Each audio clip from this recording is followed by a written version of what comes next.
6번째 시간입니다. 때와 시기에 관하여는 부제목은 주님의 재림을 기다리는 성도의 바른 자세라는 제목으로 말씀을 나누도록 하겠습니다. 계속 날씨가 더운데 어제 오늘 좀 구름이 하늘을 덮어서 조금 더위가 가신 것 같습니다. 여러분들 하나님 은혜 안에서 강건하시기를 바랍니다. 한번 앞뒤자로 인사할까요? 하나님 은혜 안에서 강건하십시오. 이렇게 인사하겠습니다.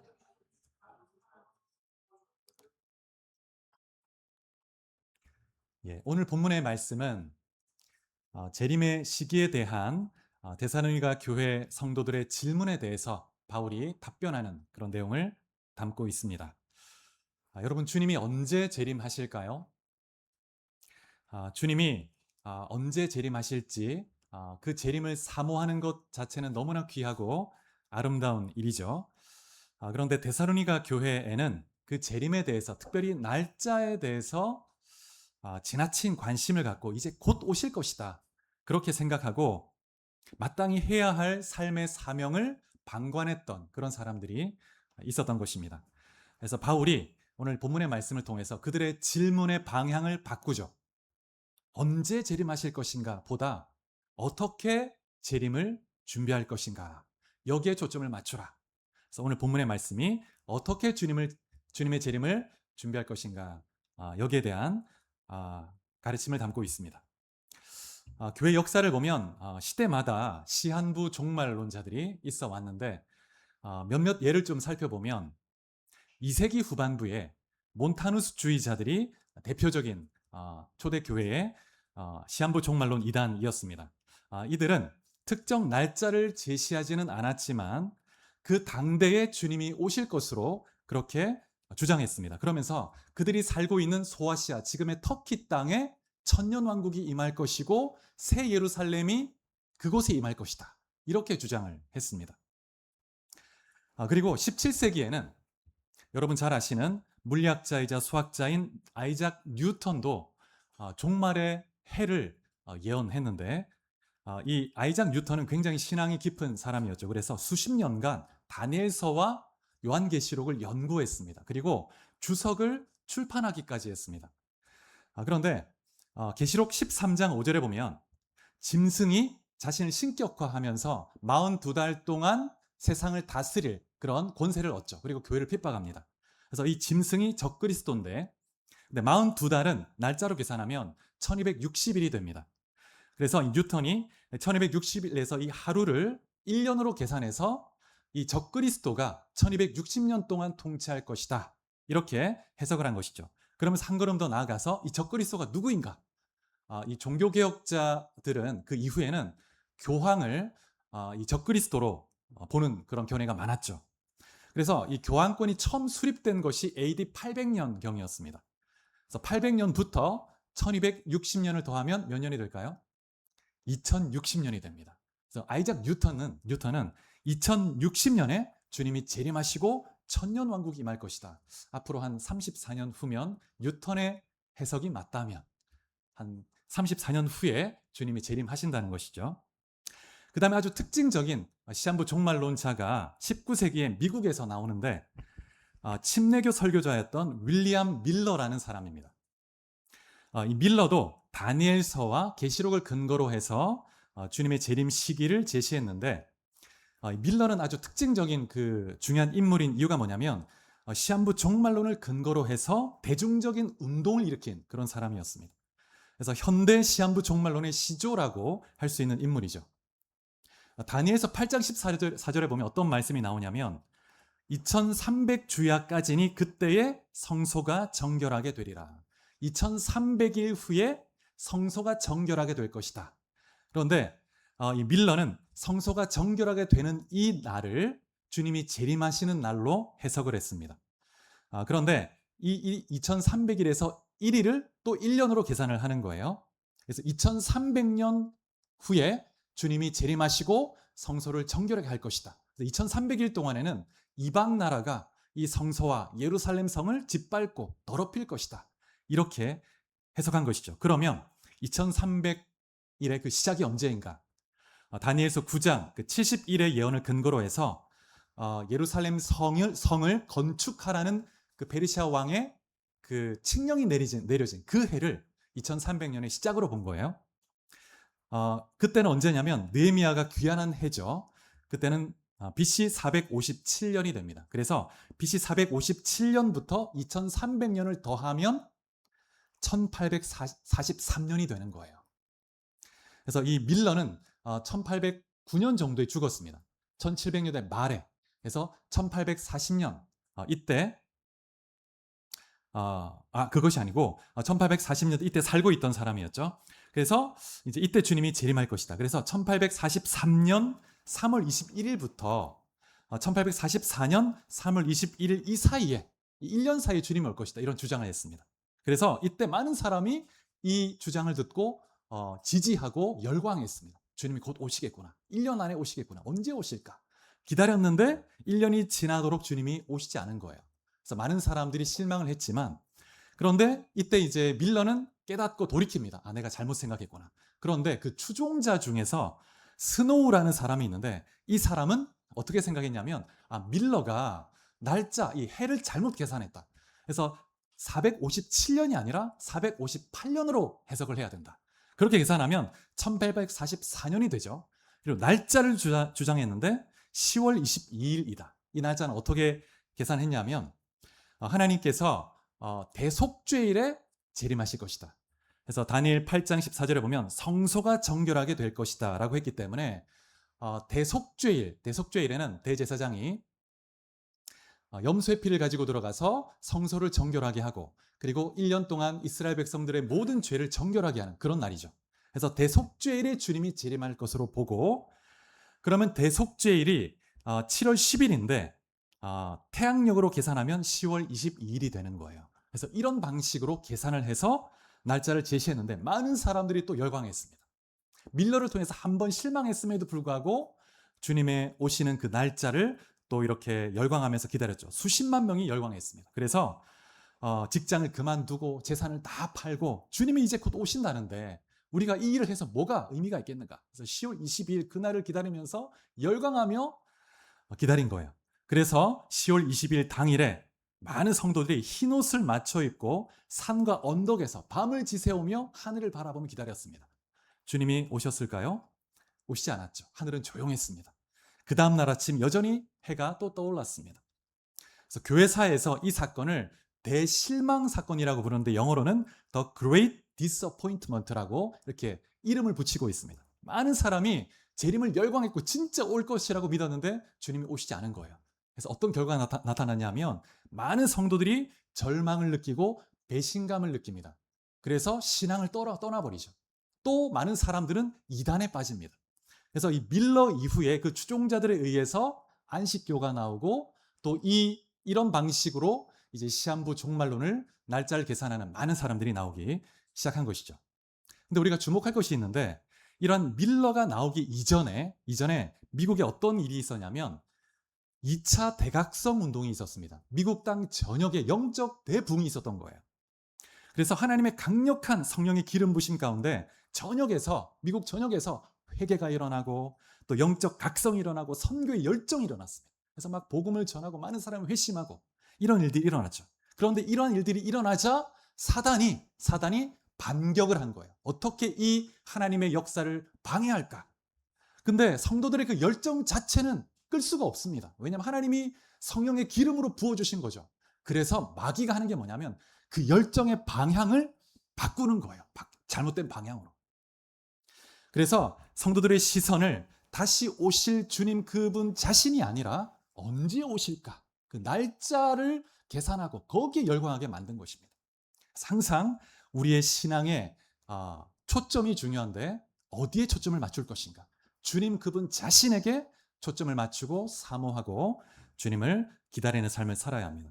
그래서 이러한 부흥의 현장에 이러한 시한부 종말론은 엄청난 타격을 입히게 됩니다. 정말 찬물을 확 끼얹은 거죠. 그래서 많은 성도들이 교회를 떠났을 뿐만 아니라 교회가 세상의 조롱거리가 된 것입니다. 그래서 더욱이 그 상처의 틈바구니 속에서 많은 이단이 나오게 되었죠. 또 많은 우리 성도님들 기억하실 텐데 우리나라에서도 1992년에 10월 28일 주님이 재림하실 것이다 주장했던 단체가 있죠.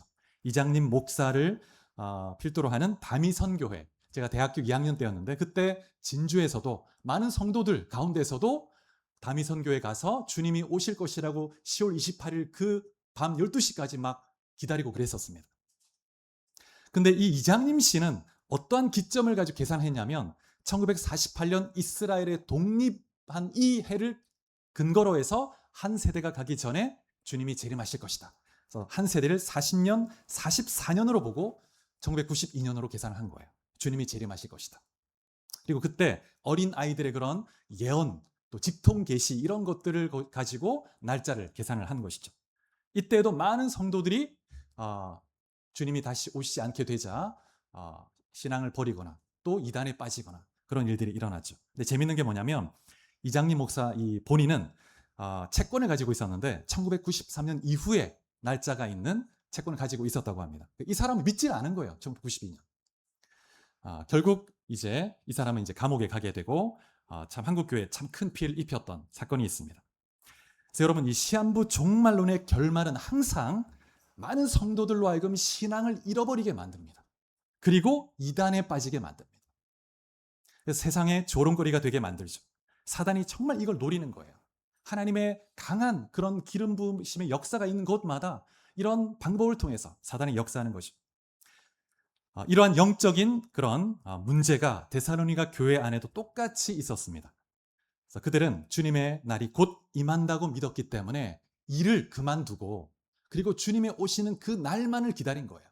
그래서 일을 하지 않고 방관하고 게으르게 그냥 주님이 올 날짜만 기다렸던 겁니다. 그래서 데살로니가 교회 교인들이나 또 윌리엄 밀러의 추종자들이나 모두 재림의 임박성을 핑계로 해서 오늘 자신에게 주어진 그 일상의 사명을 저버린 거예요. 여러분 이런 말을 들어보셨을 겁니다. 내일 세상이 멸망할지라도 나는 오늘 한 그루의 사과나무를 심겠다. 이 말은 17세기에 네덜란드의 철학자인 스피노자가 한 말로 알려져 있지만 사실은 마르틴 루터가 한 말로 그런 보는 것이 더 역사적 정설에 가깝죠. 루터가 머물렀던 아이제나흐라는 그런 도시에 루터 기념관이 있습니다. 근데 이 기념관 마당에 비석이 있고 또 사과나무가 심겨져 있는데 이 비석에 뭐라고 되어 있냐면 이 문구가 있어요. 내일 세상이 멸망할지라도 나는 오늘 사과나무를 심겠다. 이런 말이 있죠. 여러분 세계의 종말, 주님이 언제 오실지 그 날짜는 하나님의 주권에 속한 일입니다. 성도는 그 날짜가 언제인가 계산하기보다 소소하고 평범하지만 오늘 나에게 주어진 사명이 무엇인지를 잘 깨닫고 그 일에 헌신하고 최선을 다하는 것이 하나님이 기뻐하시는 일인 것입니다. 그래서 오늘 데살로니가 교회 성도들에게 바울이 주는 메시지는 분명합니다. 참된 종말론적 신앙, 건강한 신앙은 날짜를 계산하면서 우리의 일상의 신앙을 버리는 것이 아니라 오늘 나에게 주어진 삶의 자리에서 빛의 자녀답게 우리의 주어진 사명을 다해 최선을 다해서 성실히 살아가는 것이라는 것이죠. 자, 그러면 오늘 본문의 말씀을 자세히 살펴보면서 은혜를 나누도록 하겠습니다. 데살로니가 교회 성도들은 다른 교회들보다 주님의 재림에 대해서 관심이 더 많았는데 그 이유 중에 하나가 뭐냐면 핍박 때문이었습니다. 너무나 많은 핍박이 있었죠. 그래서 주님이 속히 오셔서 공의의 심판으로 이 핍박하는 자들을 심판해 주시고 우리를 구원해 주옵소서, 이런 열망이 있었던 것입니다. 특별히 두 가지 질문이 있었는데 첫 번째는 주님이 재림하실 때 이미 죽은 성도는 어떻게 되는가? 이 문제는 지난 시간에 우리가 다루었고, 두 번째는 주님이 언제 재림하시는가 하는 문제였습니다. 데살로니가 교회 성도들은 주님이 곧 오실 것이라고 생각했습니다. 정말 곧 오실 것이라고. 그래서 오늘 본문에 보면 바울이 주님이 언제 오실지 그 날짜를 말하지 않습니다. 바울도 알 수가 없어요. 오직 하나님만이 아십니다. 바울은 재림할 날을 맞이할 성도가 어떻게 그 재림을 맞이할 것인지 자세에 대해서 권면하고 있는 것입니다. 그래서 1절에 보면 바울이 때와 시기에 대해서는 성도들에게 쓸 것이 없다고 말합니다. 왜냐하면 이미 바울이 데살로니가에 있을 때 종말에 대해서 가르쳤기 때문이죠. 그래서 데살로니가 후서 2장 5절에도 바울이 그렇게 말하고 있습니다. 너희와 함께 있을 때 이 일을 너희에게 말했다고. 2절에 보면 주의 날이 밤에 도둑같이 이를 것을 너희가 자세히 안다고 말하고 있습니다. 너는 너희들이 이미 배웠기 때문에 주의 날이 어떤 날이 될지 알고 있다. 근데 이 말씀은 바울이 주님의 그 말씀을 간접적으로 인용하는 것인데 우리가 말씀을 한번 찾아보겠습니다. 마태복음 24장 43절 44절. 마태복음 24장 43절 44절.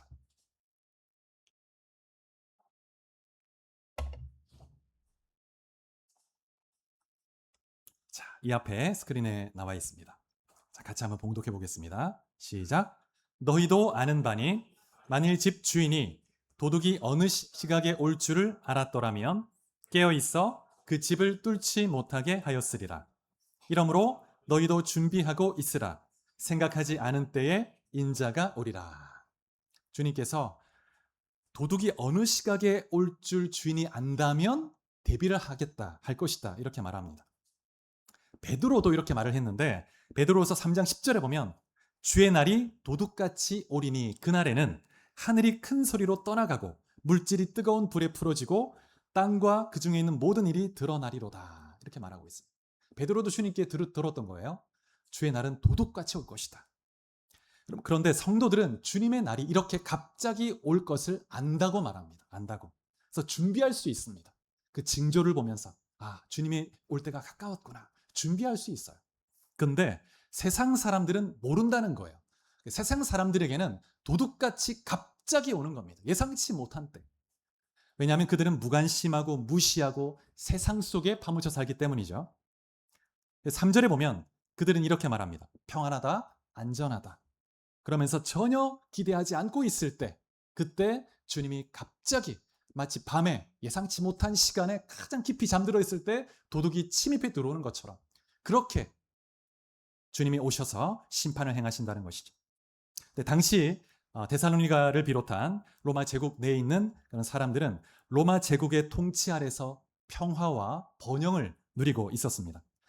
당시 아우구스투스 황제 이후로 전쟁이 없은 지가 한 80년 정도가 되었습니다. 80년 동안 전쟁이 없었고 번영을 누려왔던 그런 때였죠.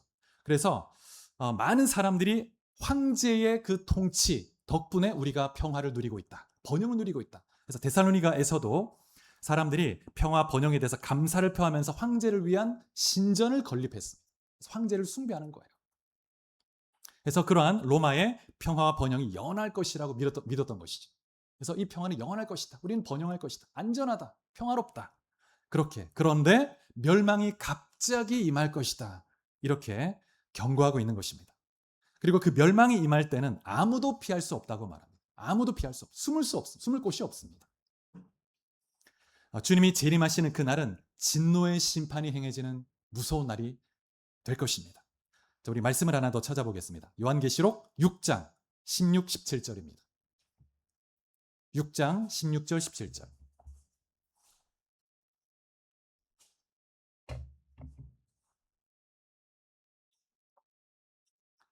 자, 같이 봉독해 보겠습니다. 시작. 산들과 바위에게 말하되 우리 위에 떨어져 보좌에 앉으신 이의 얼굴에서와 그 어린 양의 진노에서 우리를 가리라. 그들의 진노의 큰 날이 이르렀으니 누가 능히 서리요 하더라.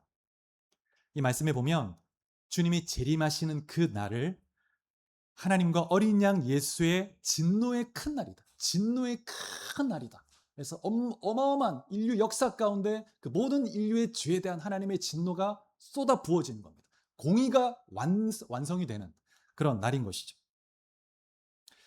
그래서 이 세상 사람들에게는 큰 두려움의 날이 될 것입니다. 근데 주님이 오시기나 해? 오겠어? 이 평화, 이 번영이 영원할 것처럼 생각하다가 갑자기 주님이 임했을 때 두려움 가운데서 숨을 곳도 없이 심판을 받게 되는 것이죠. 그런데 그 날은 예고 없이 오는 것이 아닙니다. 다만 사람들이 그 신호를 읽지 못하는 거예요. 무관심하고 또 영적으로 죽어 있어서 눈이 가려워져 있어서 보지 못하는 것입니다. 하지만 성도들, 깨어있는 성도들은 봅니다. 그 신호와 징조를 보는 거예요. 여러분, 밤늦게까지 잔치를 벌이는 사람은 술에 취해 있어서 창밖에 이렇게 점점 어두워져 가는 것을 알지 못합니다.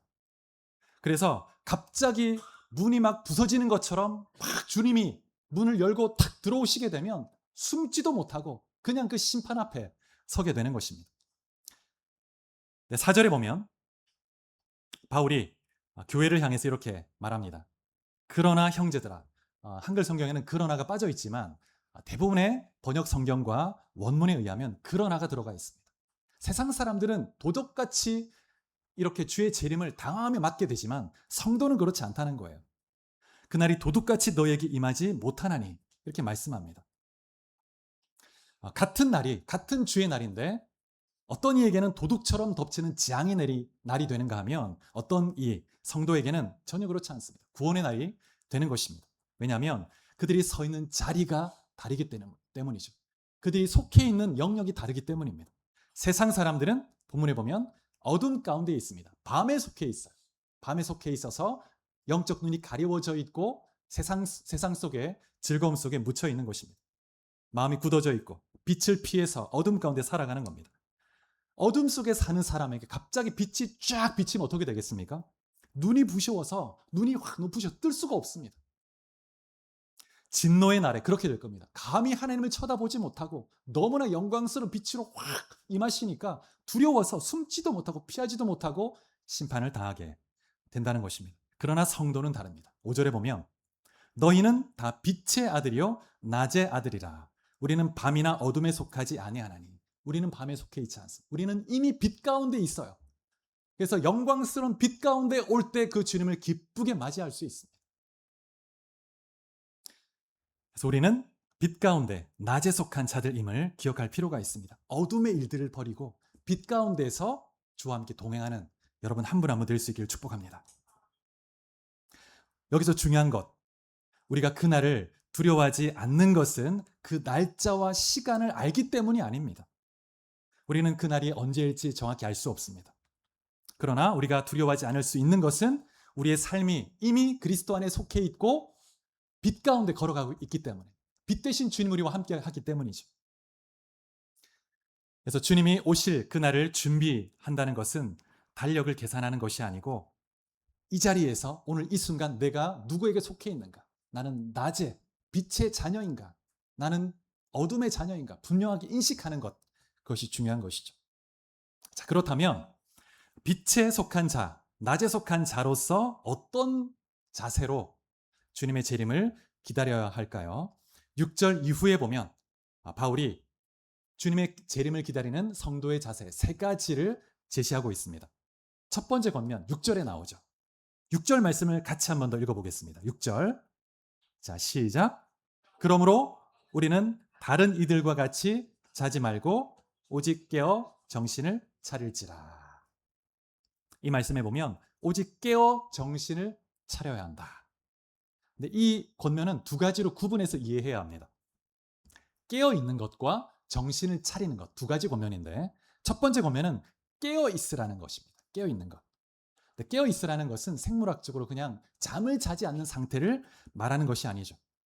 이 깨어 있는 상태를 잘 설명해 주는 한 예가 성벽 위에서 경계 근무를 쓰는 파수꾼을 우리가 생각하면 됩니다. 고대 성읍에서 파수꾼의 일은 단 하나입니다. 그 성벽 위에 서서 어둠 저편을 계속 주시하는 겁니다. 적군이 오지 않는가. 그러면서 가장 이 파수꾼이 기다린 게 뭐냐면 아침을 기다립니다. 아침이 될 때까지 딱 깨어서 딱 어둠 속을 주시해야 되는 거예요. 적군이 오지 않는가. 그러면서 아침을 간절히 기다립니다. 만약 파수꾼이 지쳐서 잠을 자게 되면 그러면 성 전체가 무너지는 거예요. 그래서 적은 어떤 시간을 노리냐면 이 파수꾼이 가장 피곤할 때 이제 아침이 되기 바로 그 직전 얼마나 피곤하겠습니까? 그 시간을 노리는 거예요. 마귀도 똑같습니다. 주님이 오시기 그 직전, 야, 주님이 언제 오시나? 주님이 좀 오시는 날이 좀 더디네. 그렇게 하면서 마음을 방심하고 있을 때 마귀가 확 유혹하고 미혹하고 우리를 혼란하게 만드는 것이죠. 그래서 여러분, 우리는 파수꾼의 마음을 가지고 파수꾼이 아침을 기다리는 것처럼 주의 오심을 간절히 사모하며 깨어 있어야 합니다. 깨어 있지 못하면 언제든 마귀는 공격하는 거예요. 그런데 신약 성경에 보면 이 깨어 있다는 것은 항상 기도와 연결되어 있습니다. 기도와. 골로새서 4장 2절에 보면 기도에 감사함으로 깨어 있어라. 깨어 있어. 깨어 있다는 것은 기도의 삶을 열심히 살아가는 거예요. 기도의 삶. 기도가 없는 사람은 깨어 있지 않은 겁니다. 깨어 있지 않은 거예요. 파수꾼이 잠을 자는 거예요. 잠을. 예수님께서도 이렇게 말씀하셨죠. 겟세마네 동산에서 깨어 기도하라. 시험에 들지 않게 깨어 기도하라. 기도하지 않으면 마귀의 시험에 미혹에 넘어갈 수 있습니다. 제자들이 주님이 잡히고 나서 다 흩어지고 도망갔죠. 넘어졌습니다. 그 이유가 있다면 그 시험이 올 그 시험의 때에 기도의 자리를 지키지 않았기 때문입니다. 여러분, 마지막 때를 살아가는 성도는 더욱 열심히 기도해야 합니다. 전투적으로 기도해야 합니다. 말씀을 전투적으로 읽고 연구하고 배워야 하고 기도도 열심히 해야 합니다. 마지막 때가 되어갈수록 마귀가 알아요. 아, 내 때가 가까웠구나. 마지막이 가까웠구나. 마귀가 안다니까요. 어떻게 할까요? 한 사람이라도 더 미혹시켜서 지옥으로 끌고 가려고 할 겁니다. 그래서 마지막 때가 되어갈수록 우리는 더 깨어서 기도하고 교회를 위해서 또 나라를 위해서 민족이 주께 돌아오도록 또 영적 전쟁하며 기도해야 하는 것입니다. 두 번째 바울의 권면은 정신을 차리라 하는 것인데, 단순한 책망이 아니라 이 정신을 차리라 하는 이 말은 원어의 의미를 보면 술 취하지 않은 상태를 말합니다. 그래서 6절, 7절에 보면 대조가 나타나는데 깨어있다와 잔다가 대조가 되고 그 다음에 정신을 차린다, 그 다음에 취한다라는 단어가 대조가 됩니다. 그래서 이 정신을 차린다는 말은 영적인 맑음의 상태, 영적인 순수함의 상태라고 말할 수 있겠습니다. 그래서 맑고 순결한 그런 영성으로 주님을 기다리는 거예요. 여러분, 시냇물을 한번 생각해 보십시오. 산에서 탁 졸졸졸 내려오는 그 물은 처음에는 아주 맑고 깨끗합니다. 사람을 살릴 수 있는 생명수와 같습니다. 그런데 점점 흘러내려올 때 어떻게 됩니까? 흙탕물도 섞이고 낙엽도 썩은 낙엽도 막 섞이고 온갖 부산물이 섞이면서 물이 탁해지고 바닥이 안 보이게 되죠. 마실 수 없게 됩니다. 우리의 신앙도 그렇죠. 여러분, 처음 예수를 믿었을 때 어땠습니까? 정말 주님 한 분만으로, 주님의 그 은혜만으로 감사하고 충분했습니다. 그런데 세월이 흐르면서 온갖 이물질이 우리의 신앙에 흘러 들어오죠. 물질에 대한 욕심, 세상의 염려, 미움, 시기, 온갖 세상의 유희들, 이런 것들이 우리의 마음을, 우리 영혼을 혼탁하게 만드는 거예요. 그래서 정말 신랑이신 그 주님을 간절히 사모하며 기다리는 것이 아니라 주님이 곧 오지 않아도 돼요. 좀 천천히 오셔도 괜찮습니다, 주님. 이렇게 생각하는 그런 신앙으로 변질되어 있지 않는지 돌아볼 필요가 있습니다. 여러분, 한번 질문해 보십시오. 나는 무엇에 취해서 살아가고 있는가? 나는 무엇에 취해 있는가? 취하면, 저는 취한 적이 없어서 잘 모르겠지만 몸을 가눌 수 없죠. 자기 의지대로 할 수 없게 되죠. 여러분, 우리는 무언가에 취해 있으면 그것에 의해서 우리는 지배를 받게 됩니다. 나는 무엇에 취해 있는가? 무엇이 나를 이렇게 이끌어가는가? 한번 질문해 보십시오. 에베소서 5장 18절에 보면 술 취하지 말라. 이는 방탕한 것이니 오직 성령의 충만함을 받으라. 술 취하지 말라. 이는 방탕한 것이니 성령에 취해라. 성령의 충만함을 받으라. 이렇게 말합니다. 그래서 성령에 이끌리고 내 의지가 아니라 성령께서 나를 감동하시고 이끄시고 역사하시는 대로 끌려가라는 거예요. 여러분, 우리는 우리의 삶 속에 정말 이 현대인의 삶 속에 특징 중에 하나가 뭐냐면 분주함입니다. 분주함. 그리고 우리가 너무 많은 것들에 우리 마음이 분산되어 있죠. 너무나 많은 것들에. 그런데 마지막 때를 살아가는 성도는 선택과 집중을 잘해야 합니다. 그래서 삶을 단순화하고 하나님 나라의 가치를 아주 명확하게 심플하게 딱 붙들고 초점을 딱 맞추어서 달려가야 합니다. 주님이 오실 그날을 준비하기 위해서 복음을 전하고 민족을 위해 기도하고 그리고 정말 나의 삶에 주신 그 사명에 딱 최선을 다해서 헌신하는 거예요. 선택과 집중 잘해야 합니다. 그럴 때 주님이 다시 오시면 주님이 칭찬하시고 우리를 세워주시는 것이죠. 여러분, 결혼식을 앞둔 신부를 한번 떠올려 보시기 바랍니다. 신부가 결혼식을 이제 곧 앞두고 있는데 막 술이 취해가지고 막 눈이 벌게서 막 흐리멍텅하며 이런 신부 상상이 됩니까, 여러분? 그런 성도여서는 안 되겠죠. 정말 순결한 그런 깨끗한 웨딩드레스를 입고 정말 그 사랑의 눈으로 그 신랑을 사모하는 눈으로 간절함으로 바라보아야 되겠죠. 우리가 그러한 삶을 살아가야 된다는 것입니다. 우리 요한계시록 21장 2절을 한번 보시겠습니다. 요한계시록 21장 2절.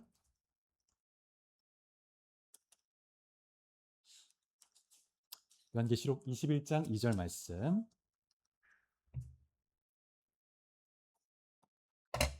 자, 같이 봉독해 보겠습니다. 시작. 또 내가 봄에 거룩한 성 새 예루살렘이 하나님께로부터 하늘에서 내려오니 그 준비한 것이 신부가 남편을 위하여 단장한 것 같더라. 주님이 재림하시고 주님을 위해 준비된 구원받은 그 백성들의 모습이 신랑을 위해 단장한 신부 같다고 말합니다. 신부 같다고. 그래서 주님의 재림을 맞이할 성도는 정말 정결한 신부처럼 정말 그날만을 손꼽아 기다리면서 주님을 사모하며 기다려야 합니다. 그것이 진짜 마지막 때를 사는 성도는 신부의 영성이 있어야 합니다. 신부의 영성. 정결함으로 주님 그분만을 간절히 사모하고. 그 다음에 세 번째 바울의 권면 8절에 나오죠. 8절 말씀 우리 같이 한번 봉독해 보겠습니다. 8절. 자, 시작. 우리는 낮에 속하였으니 정신을 차리고 믿음과 사랑에 호심경을 붙이고 구원의 소망의 투구를 쓰자. 자, 바울이 성도에게 갑옷을 입으라고 말하고 있습니다. 갑옷을 입어라. 갑옷을. 이 갑옷이 어디에서 왔는가? 이사야 59장 17절 말씀을 바울이 인용하고 있는 것입니다. 한번 찾아보겠습니다. 이사야 59장 17절. 59장 17절. 이사야 59장 17절입니다.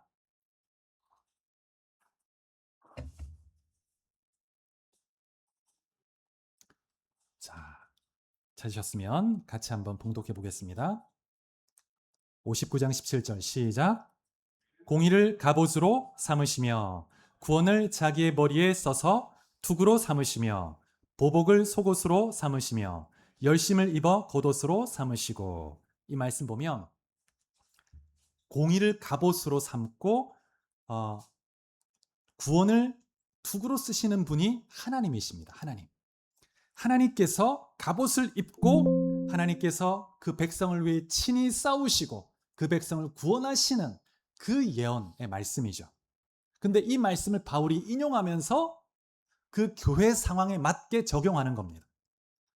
하나님이 갑옷을 입고 있었는데 이제 이 말씀을 바울은 교회가 갑옷을 입고 있는 것으로 표현하고 있습니다. 그래서 하나님의 성품, 하나님의 사역, 하나님의 전쟁에 성도가 동참해서 하나님과 함께 싸우는 자가 되는 거예요. 그래서 바울은 이사야가 말했던 공의를 믿음과 사랑으로, 구원을 구원의 소망으로 이렇게 적용했습니다. 호심경은 심장, 이 가슴을 가리는 그런 갑옷을 말하죠. 여러분, 심장은 우리 생명의 중심입니다. 생명의 중심. 마귀는 끊임없이 심장을 노립니다. 심장. 우리 마음에 비수를 꽂아서, 화살을 꽂아서 우리 심장, 우리 마음의 열정과 사랑과 그 순종의 마음을 죽이려 하는 거죠. 그래서 하나님이 너를 사랑하는 것 같아? 하나님 너를 사랑하지 않아. 그런 그 불신과 두려움, 낙심 이런 마음을 우리 안에 비수처럼 딱 꽂아 넣어서 주님을 떠나게 만들려고 하는 것이며, 어떻게 해야 되는가? 본문에 보면 믿음과 사랑의 호심경을 딱 붙여야 합니다. 우리 가슴을 믿음의 호심경으로, 사랑의 호심경으로 딱 보호해야 된다는 거예요. 그래서 어떤 고난, 어떤 시험이 와도 하나님을 향한 그 믿음을 가지고 가슴을 단단히 덮어야 합니다. 하나님은 신실하시고 어떤 상황이 있어도 나를 버리지 않으시는 신실한 하나님이시다. 십자가에서 독생자들을 죽이실 만큼 나를 사랑하시는 그 하나님, 변함없는 하나님이시고 영원하신 사랑하신 하나님이시다. 그런 확신을 가지고 딱 우리의 마음을 보호할 때 마귀의 그 화살은 다 튕겨져 나가는 거예요. 사랑의 호심경, 미움과 상처가 우리 심장에 침투하지 못하도록 사랑으로 무장하는 겁니다. 하나님을 향한 사랑, 또 이웃을 향한 그 사랑으로 우리의 마음이 가득 채워질 때 그것은 마귀의 화살을 딱 물리칠 수 있는 힘이 되는 거죠. 그 다음에 투구는 머리를 보호하는 그런 도구죠. 갑옷인데, 여러분 아무리 몸이 튼튼해도 머리에 치명상을 입으면 싸울 수가 없습니다. 그래서 머리는 모든 리더의 역할을 하는 거죠. 생각하고 판단하고 결정하는 것입니다. 네, 어둠의 세력은 우리의 생각을 공격하는 겁니다. 생각. 의심을 주고 또 우리의 생각에 염려와 여러 가지 것으로 우리가 주님의 뜻을 행하지 못하도록, 그래서 거짓 사상과 세속적 가치관 속에서 우리를 혼미하게 만들죠. 이때 어떻게 해야 되는가? 구원의 소망으로 투구를 써야 된다고 말하고 있습니다. 그래서 막연한 기대가 아니고 하나님이 나를 진노에서 건지시기 위해서 예수 그리스도를 십자가에 죽게 하셨고 나를 살리셨고 나의 구원이 확실하다는 그 진리를 붙드는 것이 너무나 중요합니다. 그 확신은 우리의 구원의 투구가 된다는 것입니다. 그래서 이러한 구원의 투구를 쓰게 될 때, 그때 우리가 승리하며 주님이 오실 그 길을 예비하며 맞이할 수 있습니다. 말씀을 맺겠습니다. 사랑하는 성도 여러분, 우리가 어떻게 이 마지막 때에 끝까지 깨어서 정말 정결한 신부처럼 승리하며 주님을 맞이할 수 있을까요? 우리 늘 이 질문을 던져야 합니다. 오늘 본문 10절, 11절 말씀이 그 승리의 비결을 딱 담고 있습니다. 우리가 다시 한번 읽어보겠습니다. 데살로니가전서 5장 10절, 11절 말씀. 자, 같이 봉독합니다. 시작. 예수께서 우리를 위하여 죽으사 우리로 하여금 깨어 있든지 자든지 자기와 함께 살게 하려 하셨느니라. 그러므로 피차 권면하고 서로 덕을 세우기를 너희가 하는 것 같이 하라. 주님이 오시는 그날까지 우리가 정말 깨어서 승리할 수 있는 비결, 첫 번째, 우리 힘이 아닙니다. 우리 힘이 아니고 날 위해서 죽으신 예수 그리스도의 복음, 십자가의 죽으심과 부활을 통해서 승리하신 그 승리의 능력이 우리를 붙드는 것입니다. 그래서 복음을 붙들고 주님의 십자가 부활을 딱 붙들 때 우리가 승리할 수 있습니다. 여러분, 우리의 구원은 흔들리지 않습니다. 그래서 주님은 우리를 구원하시기 위해서 친히 십자가 지셨고 부활하셨습니다. 승리는 이미 확정되었습니다. 그래서 우리가 이 땅에 살든지 죽든지 우리는 주와 함께 있는 거예요. 지금도 주와 함께 있고 죽으면 즉각적으로 주님의 품 안에 안기게 됩니다. 이런 확신 가운데 나아갈 때 우리가 승리할 수 있습니다. 두 번째, 혼자 싸워서는 승리할 수 없습니다. 공동체 안에서 피차 권면하며 함께 할 때 우리가 승리할 수 있죠. 그래서 오늘 본문 11절에도 그러므로 피차 권면하고 서로 덕을 세우기를 힘쓰라고 말합니다. 서로의 신앙을 세우고 건축하기 위해서 서로 독려하고 기도하라고 말하는 거예요. 혼자 떨어져 있으면 넘어질 수밖에 없습니다. 모닥불도 같이 이 여러 가지 나무가 다 붙어 함께 있을 때 불이 활활 타오르는데 떨어져 있으면 금방 꺼져버리는 것입니다. 그래서 지쳐있는 성도가 있다면 믿음의 손을 내밀어서 잡아주고 기도해주고 격려하고, 또 세상의 유혹에 흔들리는 성도가 있다면 기도해야 합니다. 구원의 투구를 딱 쓸 수 있도록 하나님은 너와 함께 하신다. 너를 버리지 않으신다. 너를 인도하신다. 그럴 때 다시 믿음을 가지고 일어날 수 있는 것입니다. 여러분, 누가복음 12장 37절에 보면 이렇게 말씀합니다. 주인이 와서 깨어있는 것을 보면 그 종들은 복이 있으리로다. 누가복음 12장 37절 이 말씀 여러분 기억하시기 바랍니다. 주님이 다시 왔을 때 깨어있는 성도를 보면 복이 있습니다. 그 성도를 주님이 축복하죠. 주님이 칭찬하십니다. 상급을 주실 거예요. 주님이 다시 오실 때 어렴풋이 잠들어 있는 게 아니라 딱 깨어서 맑은 정신으로 주님을 맞이하며 주와 함께 영원한 천국을 누리는 여러분과 제가 다 될 수 있기를 주의 이름으로 축복합니다. 같이 기도하시겠습니다. 우리 말씀